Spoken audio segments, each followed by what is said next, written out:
감히 이런 말씀을 드리는 게 좀 그렇지만 예수님의 비유 중에 살짝 아쉬운 분이 저에게 있습니다. 어떤 부분이냐면 달란트 비유인데요. 잘 아시다시피 주인이 외국으로 떠날 때에 5달란트, 2달란트, 1달란트를 각각 종에게 맡깁니다. 그랬더니 5달란트 받은 종은 5달란트의 이윤을 남기죠. 그런데 1달란트 받은 종은 땅에 파묻어 버리죠. 그리고 주인은 굳은 사람이라 잘못 이해를 하게 되죠. 결과적으로 그 1달란트 받은 사람은 내어 쫓김을 당하게 됩니다. 우린 이 비유를 접하면서 이런 생각을 가질 때가 있습니다. 1달란트 받은 사람, 1달란트 받을 만큼 살았네, 이런 생각을 하는 거죠. 그 자격과 그릇이 1달란트밖에 안 되니까 그렇게 받고, 그러니까 그런 짓을 했지. 마치 1달란트 받은 사람이 5달란트 받은 사람보다 인간적으로 굉장히 부족한 듯한 느낌을 받게 될 때가 있다는 거죠. 저는 이 비유를 살짝 바꿔서 1달란트 받은 사람이 땅에 파묻는 게 아니라 2달란트 받은 사람이 땅에 파묻었으면 좀 더 얘기가 잘 됐을 것 같은 생각이 든다는 거죠. 왜? 1달란트 받은 사람은 깜냥이 안 돼, 뭐 이런 게 아니라 1달란트 받아도 열심히 하면 되는 거야. 근데 2달란트 받았다고 교만하지만 땅에 파묻으면 내 쫓김을 당하는 거야. 뭐 이렇게 얘기가 더 잘 될 것 같은 거죠. 근데 뭔가 이 숫자라는 것이 우리의 삶에 영향을 미치는 걸 느끼는 거죠. 1달란트 받았으니까 그 사람 딱 거기까지. 예수님은 그런 수치로 얘기한 게 아닌데 누가복음에 보면 똑같은 비유를 10종에게 한 문화씩 나눠준 걸로 돼 있거든요.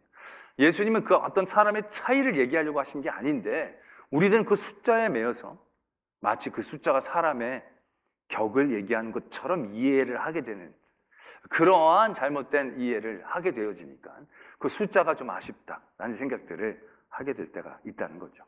감히 오늘 말씀은 고린도 교회의 은사에 대한 말씀으로 시작을 합니다.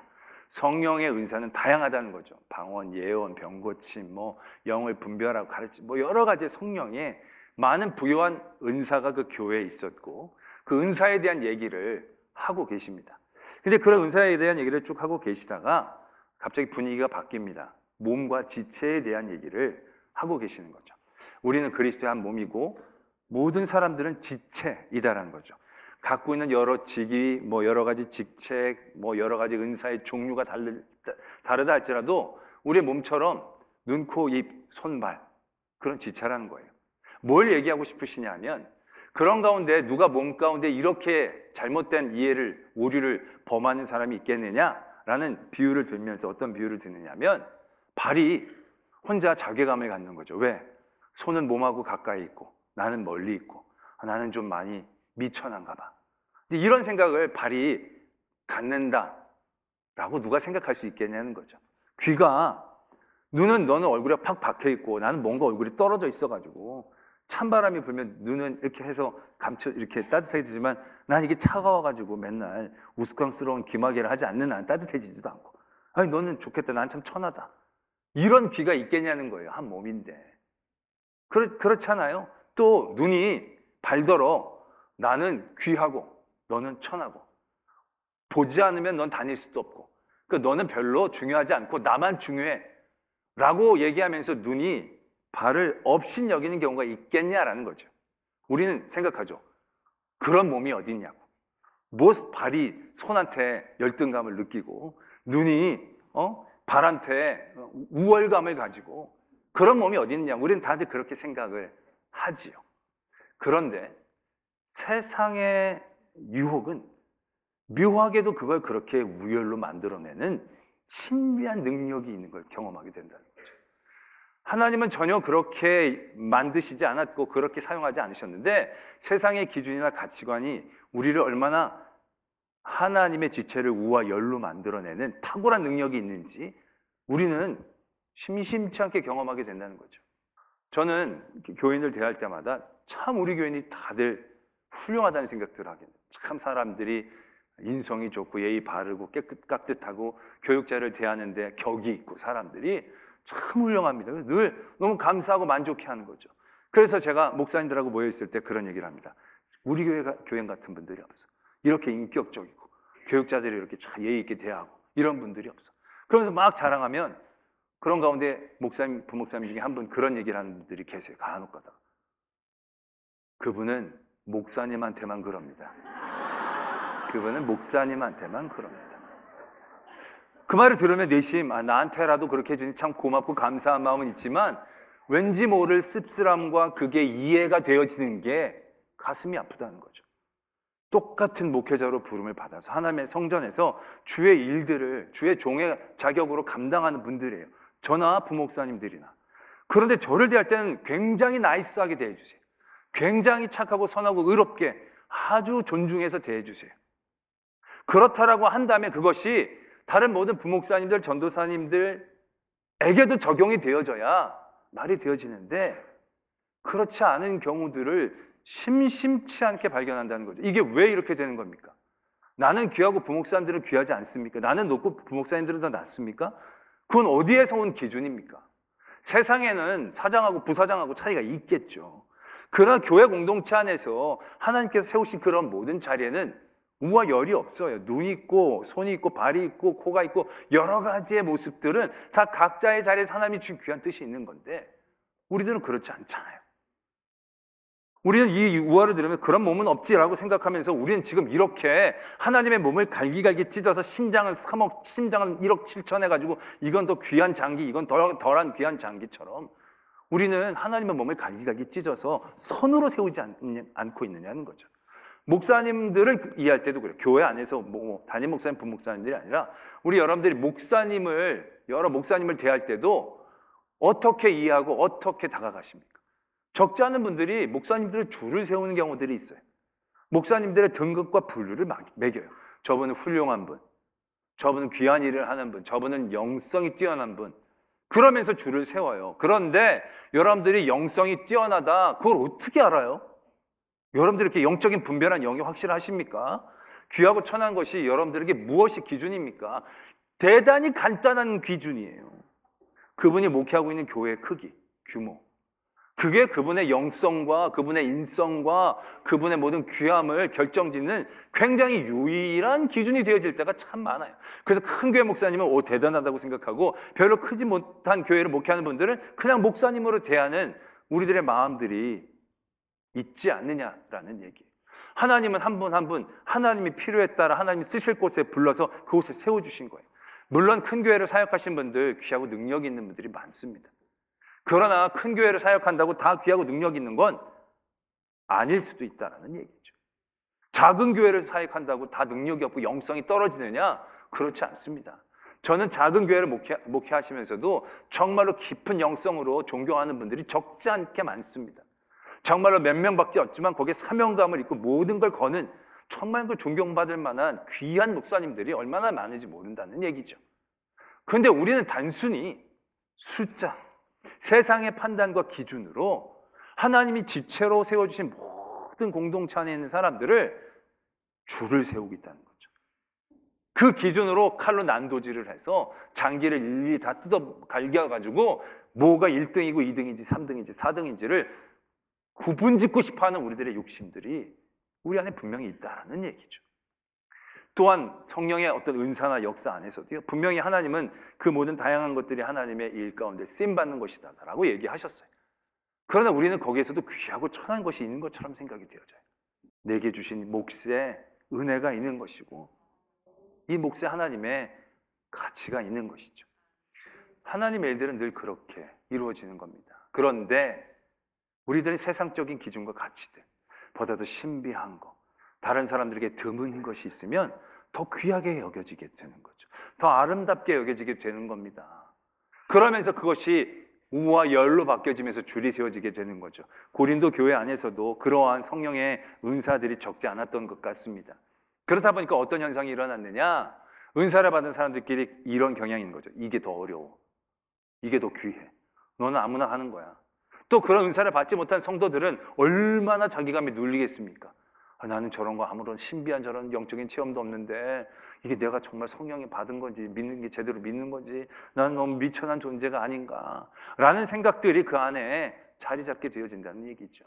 그래서 분명하게 이런 말씀을 주고 계신다는 거죠. 성령의 은사 다양한 거예요. 그런데 그리스도의 몸이고 각 지체예요. 손이고 발이고 눈이고 귀고 코지 뭔가 줄을 세울 수 있는 우와 열이 있게 되는 것이 아니다라는 것. 그렇게 생각되어지는 그 모든 것 안에 우린 여전히 아직 세상의 기준과 세상의 가치관에 물들어 있는 속됨과 어리석음을 갖고 있음을 깨달아야 한다는 것입니다.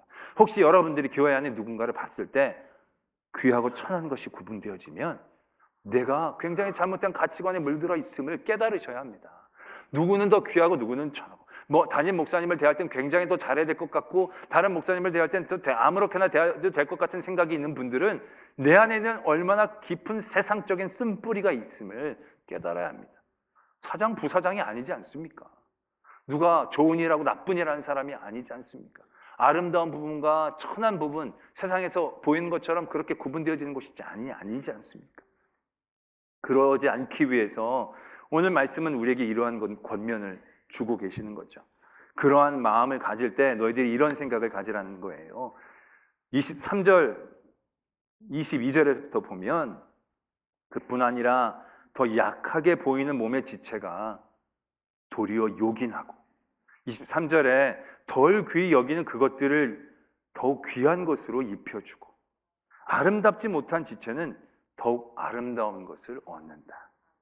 이렇게 말씀을 하고 계신다는 거예요.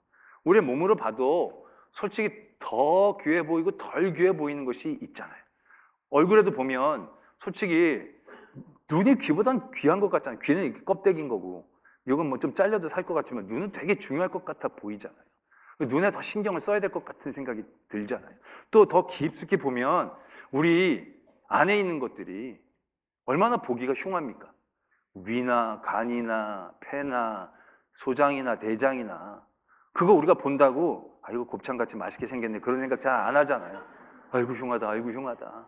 이게 굉장히 아름답게 보이지 않으니까 하나님이 속으로 다 쑤셔 넣으셨구나 라는 생각을 하게 될 수도 있다는 얘기죠. 왜냐하면 여기 그냥 대장이 이렇게 보이고 위가 이렇게 튀어나오고 심장이 이렇게 튀어나와 보이면 얼마나 보기 거시기 합니까? 그러니까 다 아름답지 보이는 거 하는 거 다 집어넣고 다 가려가지고 안에서 그냥 있으라고.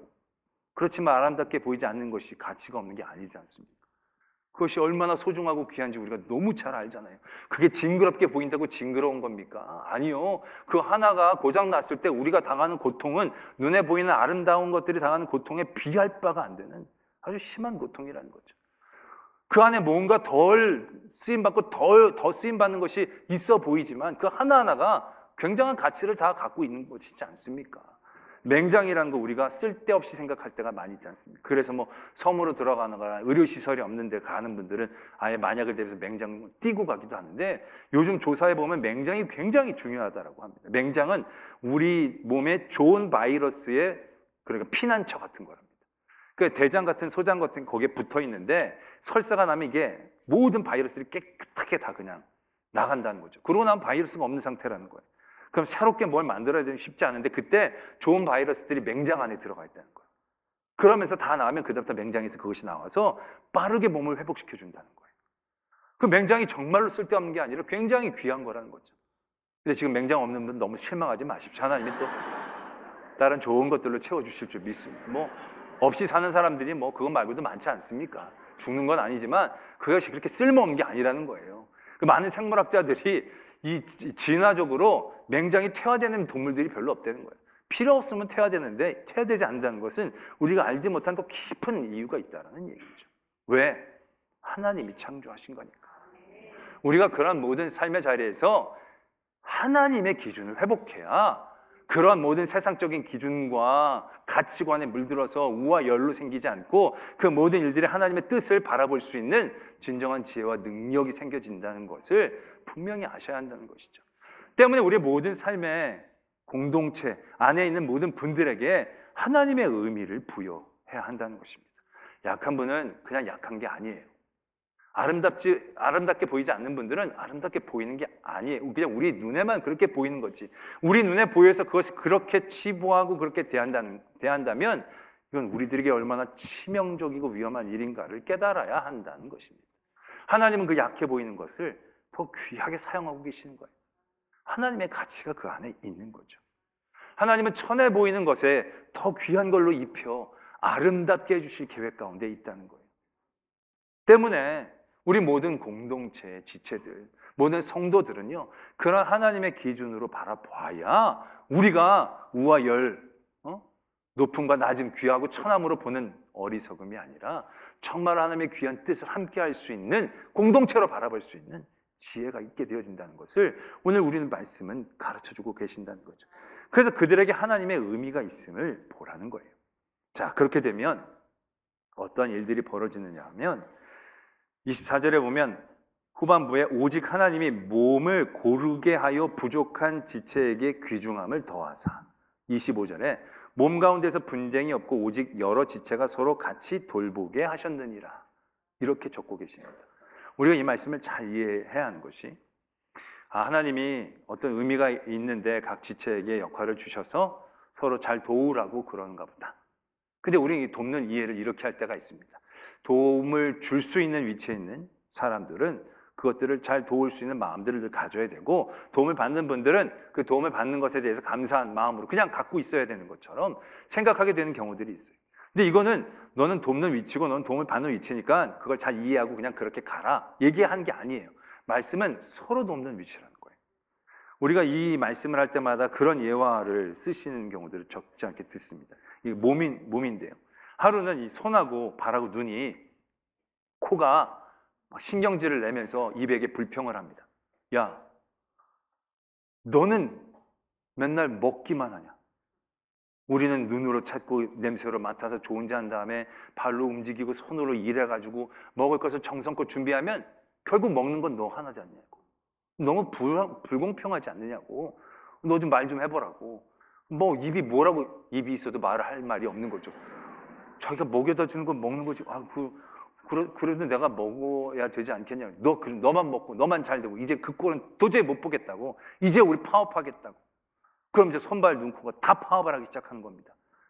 그럼 나중에 어떻게 되겠습니까? 끝까지 살아남는 건 입이지 않습니까?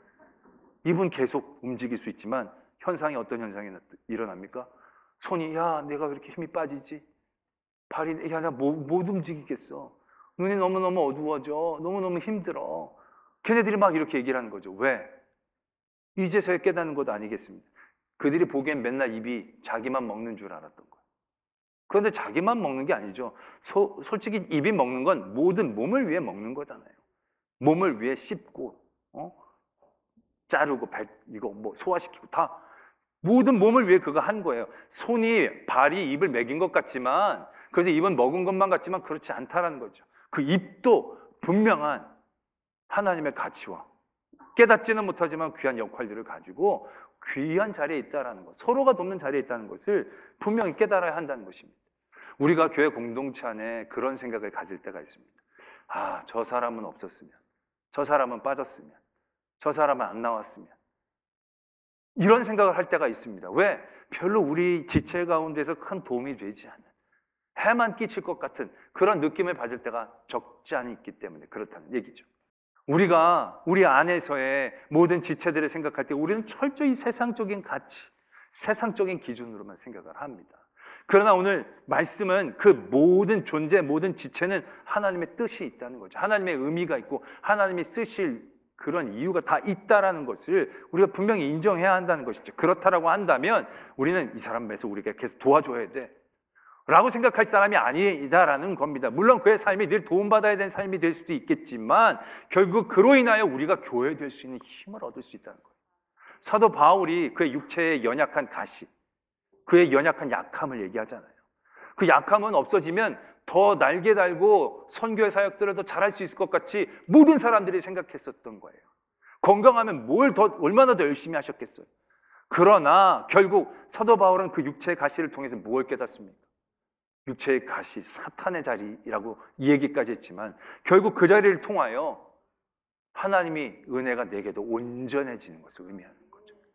하나님의 가치로 생각해 보면 그것이 나에게 얼마나 소중한 것인가를 다시금 깨닫게 되어지는 것을 우린 분명히 아셔야 한다는 것입니다. 그렇게 될 때 누가 더 낫고 누가 더 못하고 하는 것이 없게 모두가 한 공동체, 지체로 이해가 되어지면서 품을 수 있는 지혜가 우리에게 있게 되어진다는 거죠. 그러고 나면 우리에게 놀라운 은혜가 생겨나게 됩니다. 그 은혜가 뭐냐면 26절에 이렇게 적혀져 있습니다. 만일 한 지체가 고통을 받으면 모든 지체가 함께 고통을 받고 한 지체가 영광을 얻으면 모든 지체가 함께 즐거워하느니라. 이걸 몸으로 이해하면 너무 쉽죠. 손가락이 아픈데 손가락만 아프다고 합니까? 아니죠. 몸 모두가 고통을 당하지 않습니까? 손가락이 나면 손가락만 즐거워합니까? 아니에요. 내 삶이 기쁘고 즐거워지지 않습니까? 이게 몸으로 이해하면 너무 쉬워요. 그런데 교회 공동체로 이해하면 이게 쉽지 않은 거죠. 어떤 한 성도가 굉장한 고통을 겪고 있는데 그 고통이 여러분들은 나의 고통처럼 다가오시냐는 거죠. 그게 쉽지 않아요. 안 됐다 정도지 정말로 예수님의 마음이 아픈 사람을 보면서 안타깝게 여기는 그 마음까지 나가기 어렵죠. 어떤 성도가 성공하고 잘하면 와, 잘 됐네 이러지 정말 마음속 깊은 곳에서 내 자녀가 잘 된 것처럼 기뻐하고 즐거워지기 쉽지 않다는 거죠. 그런데 오늘 말씀은 우리에게 뭐라고 얘기하십니까? 한 지체가 고통을 받으면 모든 지체가 함께 고통을 받고 이게 어떻게 가능하냐는 거예요. 내가 친하면? 아니요. 그런 식으로 되어지는 게 아니라 우리가 그리스도의 몸과 한 지체라는 부분에서 이 말씀이 우리에게 얼마나 큰 은혜인지를 깨닫게 되어져야 한다는 거예요. 뭐냐면 이렇게 되려면요. 우리가 먼저 무엇이 되어져야 하냐면 하나님의 마음이 느껴져야 합니다. 하나님의 마음을 알고 싶어하는 생각이 우리 안에 들어야 되는 거예요. 어떤 지체가 아파요. 그 지체가 아픔이 나에게 바로 아픔으로 다가오긴 쉽지 않아요. 그런데 그 지체를 바라보는 하나님의 마음이 내게 느껴지면 그 고통이 내 안에도 다가오게 되어지는 거예요. 이게 굉장히 힘든 거 아니겠어요? 고통스러운 거 아니겠어요? 물론 그 과정들은 고통스럽지만 그 고통보다도 더 큰 기쁨과 우리에게 주시는 은혜가 있어요. 그게 바로 뭐냐면 그로 인하여 하나님의 마음을 내가 알아가는 거예요. 하나님의 마음에 다가가는 거예요. 내 몸 대신 하나님에게 정말로 내가 붙어 있게 되어지는 과정들을 만나게 되는 거예요. 한 지체가 하나님 앞에 영광을 돌려. 그러면 그 지체가 잘 되는 거 가지고 우리가 좋아하기 쉽지 않아요. 배가 아플 때가 더 많지. 그런데 그것을 통하여 하나님이 영광 받으시는데 그 하나님이 내 아버지니까. 그 아버지가 기뻐하실 것들을 생각하면 내 안에 기뻐하게 되어진다면 내 삶이 얼마나 풍요로워지겠냐는 거예요. 믿음이란 결국 이러한 힘을 갖고 있는 걸 의미하거든요. 로마의 백부장이 예수님에게 다가가서 내 사랑하는 종 좀 낫게 해달라고 간청을 드립니다. 예수님이 그래 가자 그랬더니 이 백부장이 아니요 오실 필요 없습니다. 내게도 수하의 사람이 있어 가라면 가고 오라면 옵니다. 예수님은 그러시지 않으셔도 되시는 분입니다. 여기서 말씀만 해도 내 종이 나을 줄로 믿습니다. 이렇게 얘기를 하죠. 그때 예수님이 그 백부장에게 이렇게 얘기합니다. 이만한 믿음을 내가 보지를 못했다. 이스라엘에서. 그 사람의 믿음의 핵심이 뭡니까? 사람들은 자기 종이 아파서 낫게 해달라 그러면 이제 예수님이 가서 빨리 손에 이게 머리에 손 얹고 기도하시면 낫고 그러면 내 사랑하는 종이 자기 일들만 생각하는데 이 백부장은 예수님을 생각하는 거예요. 예수님께 부탁하고 예수님이 어떤 분인데 예수님은 능력이 예수님은 이렇게 하셔도 하실 수 있는 분. 그 예수님에 대한 생각으로 그 안에 마음에 품는 거죠.